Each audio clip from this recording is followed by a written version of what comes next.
کہ وہ اپنی تمام تر توانائیاں اس کو کامیاب بنانے میں مصروف کر دیں.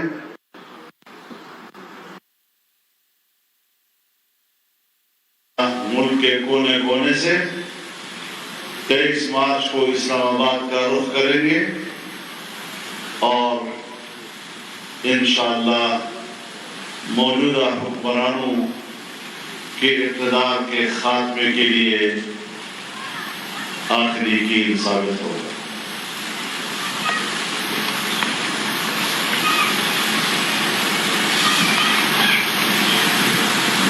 حال ہی میں جو منی بجٹ پیش کیا گیا اور اس سے مہنگائی کا بوجھ عام آدمی کے اوپر کئی گنا بڑھ گیا ہے. پی ڈی ایم نے اس بجٹ کو مسترد کر دیا ہے اور اس بجٹ کو واپس لینے کا مطالبہ کیا ہے. پاکستان کی معیشت کو جس طرح یہ خود کھلونا ہے، ملک کی معیشت کو بھی کھلونا بنا دیا ہے اور آئے روز قوم کے حقوق کے ساتھ مذاق کرتے ہیں.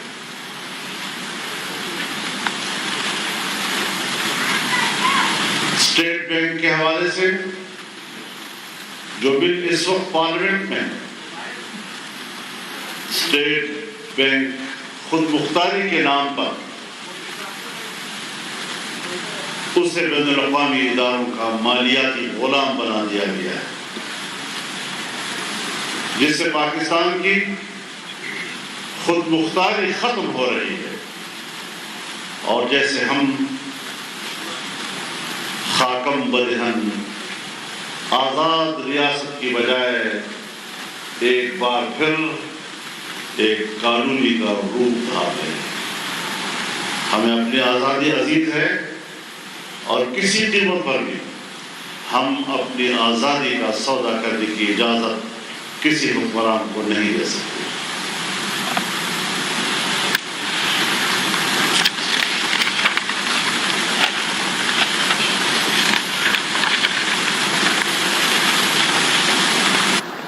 مہنگائی جس سے عام آدمی کی کمر توڑ کر کے رکھ دی گئی ہے، ملک کو ایک ایسے بھنور میں پھنسا دیا گیا ہے جس سے نکلنے کے دور دور تک بھی کوئی آثار نظر نہیں آ رہے. عوام کی چیخیں انہیں سنائی نہیں دے رہی، کیونکہ یہ بڑے بڑے محلات کی بڑی بڑی دیواروں کے پیچھے انہیں عوام کے کرب اور اس کی کراہ کا کوئی احساس نہیں ہو رہا. جب عام آدمی کی معیشت کی ذمہ داری پوری نہیں کی جا سکے، ایسے حکمران کو حکومت کرنے کا کوئی حق حاصل نہیں ہوتا.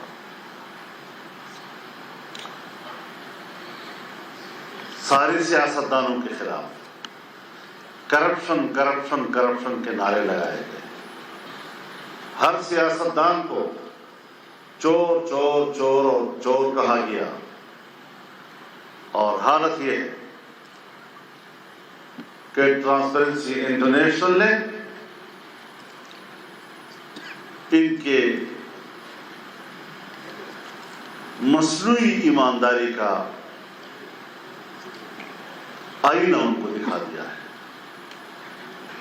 آج پاکستان کرپشن میں چند سالوں کے اندر 117 سے 140 پہ چلا گیا ہے. اگر کچھ بھی ان میں شرم اور حیا ہوتی تو ان کو چلو پر پانی میں ڈوب مر جانا چاہیے تھا.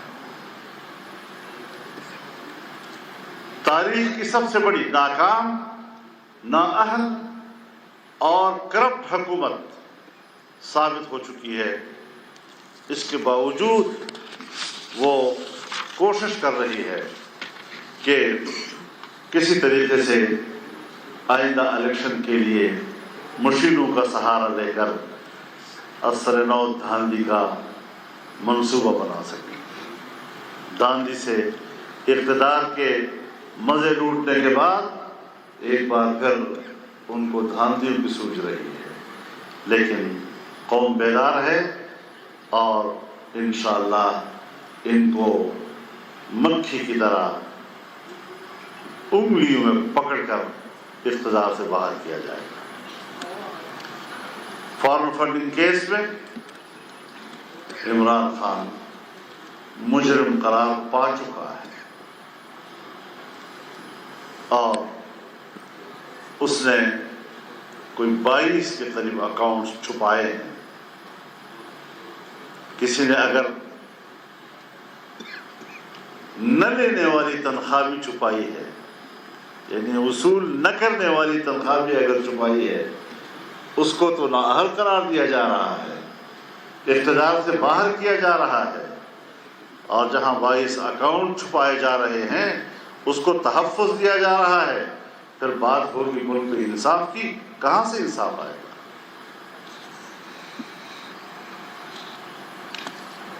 ہمارا مطالبہ ہے کہ الیکشن کمیشن روزانہ کی بنیاد پر سماعت کرے، عمران خان کو نااہل قرار دے اور اس کی پارٹی کو کلعدم قرار دے۔ یہ پورا ٹبر کرپٹ ہے، یہ پوری جماعت کرپٹ ہے، اس کی تخلیق کرپشن سے ہوئی ہے اور ناجائز وسائل نے ان کو جنم دیا ہے۔ اس کے پیچھے قوتیں بھی وہ اپنی طاقت سے نہیں بلکہ کسی اور قوت سے جب جماعت بنتی ہے وہ عوام کے نمائندہ نہیں کہلاتی۔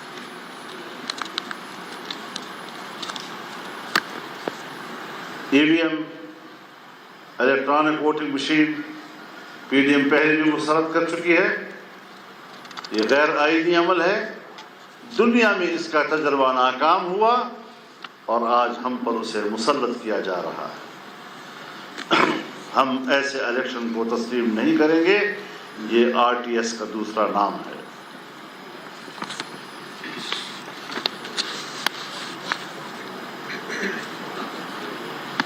آج کل ملک میں ایک خلائی تجویز گشت کر رہی ہے، صدارتی طرز حکومت۔ صدارتی طرز حکومت پاکستان میں ہمیشہ آمریت کا دوسرا نام رہا ہے، چاہے وہ جنرل ایوب خان کی صورت میں ہو، چاہے وہ اس سے پہلے جنرل سکندر مرزا کی صورت میں ہو، چاہے جنرل ضیاء الحق کی صورت میں ہو، چاہے جنرل مشرف کی صورت میں ہو۔ اور پارلیمانی طرز حکومت کا خاتمہ یہ در حقیقت آئین کے بنیادی ڈھانچے کو منہدم کرنے کی ایک کوشش ہے، جس سے یہ ایک سازش لگتی ہے کہ کس طرح اس آئین کا خاتمہ کیا جائے۔ لہذا اس ناپاک خواہش کو کبھی پورا نہیں ہونے دیا جائے گا۔ ملک کی بقا کی جنگ ہم نے لڑی ہے اور آئین کے تحفظ کے لیے آئندہ بھی ہم اپنی جنگ جاری رکھیں گے۔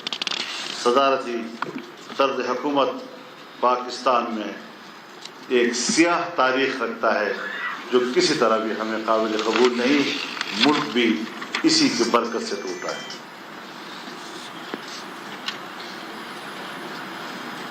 پاکستان ایک زرعی ملک ہے اور زراعت پاکستانی معیشت کی ریڑھ کی حیثیت رکھتا ہے، لیکن آج کھاد ناپید ہو چکی ہے، کسان در بدر کھڑا ہے، قطاروں میں کھڑا بھیک مانگ رہا ہے اور اپنے بچوں کے مستقبل کے لیے آس لگائے بیٹھا ہے۔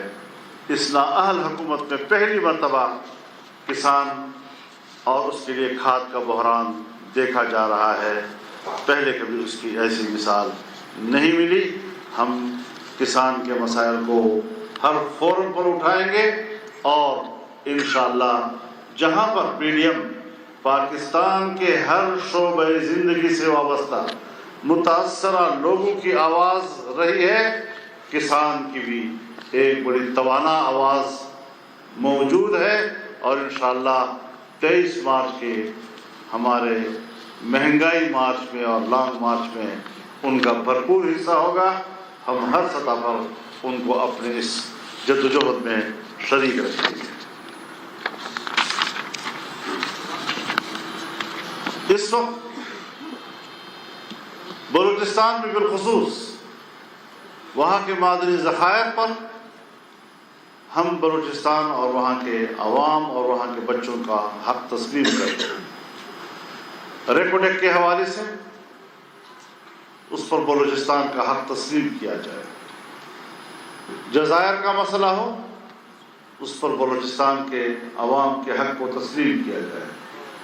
سندھ کے جزائر کا مسئلہ ہو، وہاں پر سندھ کے عوام کے حق کو تسلیم کیا جائے، اور اس حوالے سے جو افواہیں گشت کر رہی ہیں ریکوڈیک کے خفیہ معاہدات کے حوالے سے، اسے پبلک کے سامنے لایا جائے۔ عوام کی مرضی کے بغیر کوئی فیصلہ قبول نہیں ہوگا، اور یہی وہ چیزیں ہوتی ہیں جو محرومیوں کو جنم دیتی ہیں اور قوموں کو بغاوت پر آمادہ کرتی ہیں۔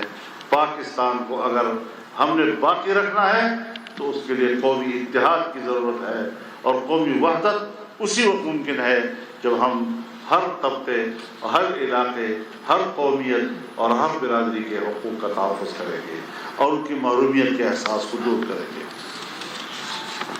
فاٹا کا انضمام کیا گیا اور کہا گیا کہ ہر سال 100 ارب روپیہ دیے جائیں گے، 10 سال تک 1000 ارب روپیہ۔ آج 4 سال پورے ہو رہے ہیں، لیکن شاید 60 ارب سے کچھ اوپر ان کو اب تک رقوم مہیا کی گئی ہے۔ کس طرح فاٹا کے عوام کے ساتھ دھوکہ کیا گیا، ظلم کیا گیا، ظلم کا یہ سلسلہ جاری ہے۔ وہاں کوئی نہ نظام ان کو دیا جا سکا، نہ پبلک مطمئن ہے، نہیں سمجھتی کہ ہم پچھلے نظام کے تحت ہیں یا کوئی نیا نظام موجود ہے۔ وہاں ایک ناکام نظام ان پر مسلط کیا جا رہا ہے، اور ان کی اصلاحات کے لیے بھی ابھی کوئی قسم کے اثرات بظاہر نظر نہیں آ رہے ہیں۔ ایسی تمام تر صورتحال میں ہم سمجھتے ہیں کہ اس حکومت کا خاتمہ لازم ہے، ورنہ ملک کے ہر علاقے میں محرومیت کے احساسات ابھریں گے، اور یہ ملک کے اندر تفریق، تقسیم اور بغاوتوں کے اسباب مہیا کریں گے۔ یہاں پر ہمارے ہاں مری میں جو سانحہ ہوا برف باری کی وجہ سے، دیکھیے جہاں پر برف گرتی ہے ہر ملک وہاں برف کو اٹھانے، راستوں کو صاف کرنے اور سیاحوں کے تحفظ کے لیے ایمرجنسی کے انتظامات ہمیشہ ہوا کرتے، ہر سال ہوا کرتے۔ یہاں پر نظام سویا رہا، اور جہاں پر خود عمران خان اگر کسی ملک میں کشتی ڈوبتی ہے تو کہتا ہے وزیر اعظم استعفیٰ دے، معمولی حادثہ ہوتا ہے وزیر اعظم استعفیٰ دے۔ تو آج جو انہوں نے پنجاب نے ایک رپورٹ مرتب کی ہے، اس میں سرکاری چھوٹے ملازمین کو ذمہ دار قرار دے کر عہدوں سے برطرف کیا ہے۔ میرے خیال میں یہ ناکافی ہے۔ عمران خان اور بزدار کی سطح پر استعفے ہونے چاہیے، اور ان کو اس کا مجرم قرار دینا چاہیے۔ یہی آواز ہے پی ڈی ایم کی، اور انشاءاللہ پوری استقامت کے ساتھ ہم اپنے موقعوں پہ کام کرتے ہیں۔ بولا 23 مارچ کو اسلام آباد پہنچیں گے یا 23 مارچ کو قافلے روانہ ہوں گے؟ دوسرا 23 مارچ کو فوجی پریڈ ہوتی ہے، پھر اسلامی سربراہی کانفرنس بھی ہو رہی ہے، کرفیو کا ماحول ہوگا اسلام آباد میں، پی ڈی ایم کیسے داخل ہوگا؟ پی ڈی ایم داخل ہوگا، اور یہ تو ان کو پتا تھا کہ پی ڈی ایم کا بہت بڑا مارچ اس روز آ رہا ہے۔ کس سازش کے تحت انہوں نے اس قسم کی تجاویز مرتب کی؟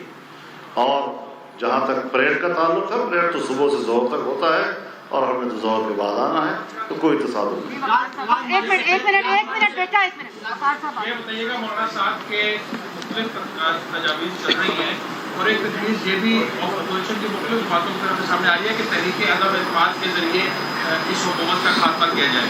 آپ اس بارے میں کیا کہتے ہیں کہ آپ کے کافی جماعتوں کے ساتھ بھی رابطے ہیں, اپنی جماعتوں کے ساتھ پیڑھی کے ساتھ بھی ہیں, آپ کی کیا رائے ہے اس بارے میں؟ دیکھیے, عدم اعتماد کی تحریک سیاست کا حصہ ہے, پارلیمان کے نظام کا حصہ ہے, لیکن اس کے لیے بھرپور تیاری ہونا ضروری ہے. اس کے لیے تمام اپوزیشن کی جماعتیں, پارلیمنٹ کے اندر کی قوتیں جب تک ایک پیج پہ نہیں ہوں گی اس وقت اس بارے میں بھی کوئی حتمی بات نہیں کی جا سکتی. خالد صاحب بات کئی آپشن ہے آپ کے پاس, قانونی آپشن بھی ہے. اگر کوئی قانونی آپشن پورا نہیں ہوتا تو کیا آپ غیر جمہوری انداز سے بات سکتے ہیں حکومت کو کرانے کے لیے؟ دیکھیے, میرے خیال میں جمہوریت ہی اور جمہوری آزادی ہی قوم کا وہ حق ہے کہ جس کے ذریعے سے وہ کسی کو اقتدار میں لا بھی سکتی ہے اور کسی کو اقتدار سے اتار بھی سکتی ہے.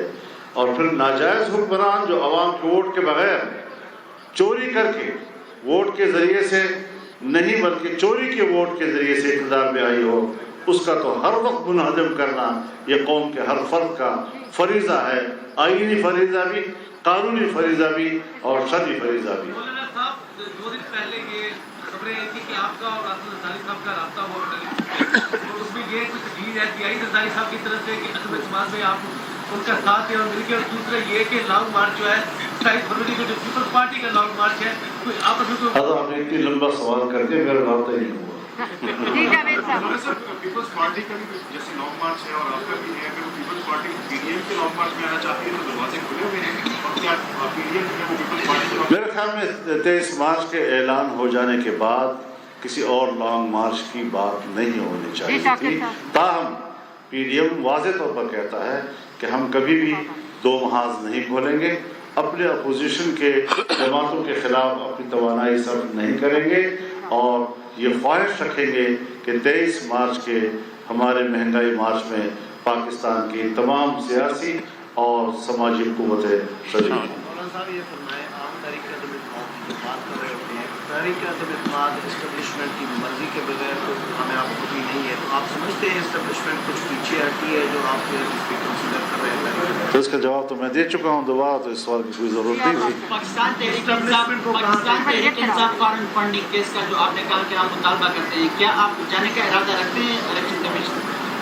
دیکھیے, الیکشن کمیشن میں تو آلریڈی مدعی موجود ہے اور خود ان کے گھر کے اندر سے مدعی موجود ہے, تو جو گھر کے اندر کا قیدی ہے وہ تو سب سے زیادہ طاقتور ہوتا ہے. مولانا صاحب, ابھی کیونکہ اب بلدیاتی انتخابات آپ جیتے ہیں اور دیگر جماعتیں بھی آپ کے ساتھ ہیں, کیا بلدیاتی انتخابات کے جو اگلے مرحلے ہیں کہ پی ٹی اے کا مرحلہ رہتا ہے, پنجاب اور دیگر صوبوں کا رہتا ہے, اس مرحلے کے لیے کیا انڈین نے کوئی حکمت عملی مرتب کی ہے؟ کیا آپ مل کر کسی اتحاد میں بھی جا رہے ہیں یا اپنی جماعتوں کے ساتھ؟ دیکھیے, جہاں تک بلدیاتی الیکشن کا تعلق ہے تو اس پہ صرف ہمارے صوبہ خیبر پختونخوا کا دوسرا مرحلہ وہ مارچ کے لانگ مارچ کے قریب ہوگا. تو جہاں انتخاب ہو چکا ہے اس علاقوں سے ہم دگنے لوگ نکالیں گے انشاءاللہ العزیز, اور جن علاقوں میں ابھی لوگ الیکشن میں مصروف ہوں گے انشاءاللہ اس کی کمی بھی وہ علاقے پورے کریں گے کہ جہاں پر الیکشن ہو چکا ہے. یہ بات کرنا